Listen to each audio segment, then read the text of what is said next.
Devarim atau Kitab Ulangan pasal 25. Apabila ada perselisihan di antara beberapa orang dan mereka datang ke pengadilan dan mereka telah diadili, dan yang benar telah dinyatakan benar dan yang berbuat salah dinyatakan bersalah, maka akan terjadi apabila orang yang berbuat salah itu seperti seorang anak yang patut didera, hakim harus menjatuhkannya, dan seseorang harus memukul ia di hadapannya dengan jumlah dera yang setimpal dengan kejahatannya.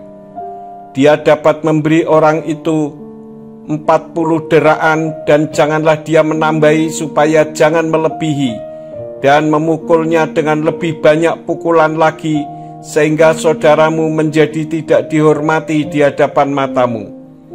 Janganlah engkau memberangus lembu yang sedang mengirik.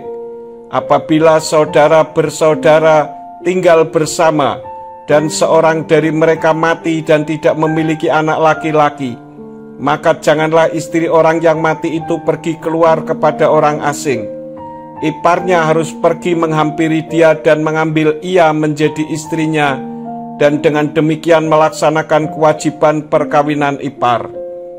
Dan akan terjadi bahwa anak sulung yang ia lahirkan akan menegakkan nama saudaranya yang mati, sehingga namanya tidak terhapus dari Israel. Tetapi jika orang itu tidak mau mengambil istri saudaranya itu, maka haruslah istri saudaranya itu pergi ke pintu gerbang kepada tua-tua serta berkata, "Iparku menolak menegakkan nama saudaranya di antara orang Israel. Ia tidak bersedia melaksanakan kewajiban perkawinan ipar denganku." Dan tua-tua kotanya harus memanggil orang itu dan berbicara dengannya. Dan jika dia tetap berpendirian dan berkata, "Aku tidak mau mengambilnya sebagai istri," maka haruslah istri saudaranya itu datang kepadanya di hadapan tua-tua, dan haruslah dia menanggalkan kasut orang itu dari kakinya, meludahi mukanya, dan berkata, "Beginilah harus dilakukan kepada orang yang tidak mau membangun keturunan saudaranya."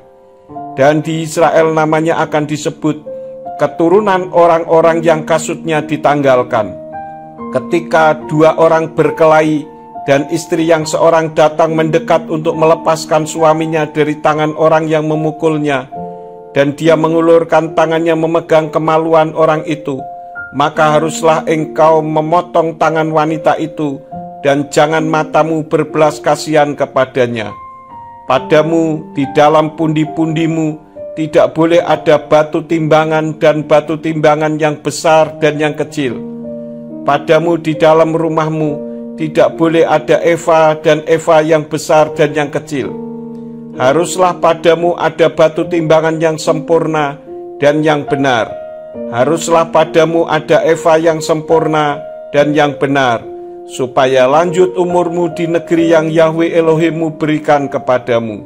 Sebab setiap orang yang melakukan hal yang demikian, setiap orang yang berbuat curang adalah kekejian bagi Yahwe Elohimmu.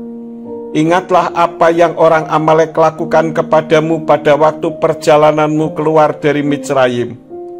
Bagaimana mereka mendatangi engkau di jalan dan menyerang barisan belakangmu, yaitu semua orangmu yang lemah di garis belakang, ketika engkau letih dan lesu, dan orang Amalek itu tidak takut kepada Elohim.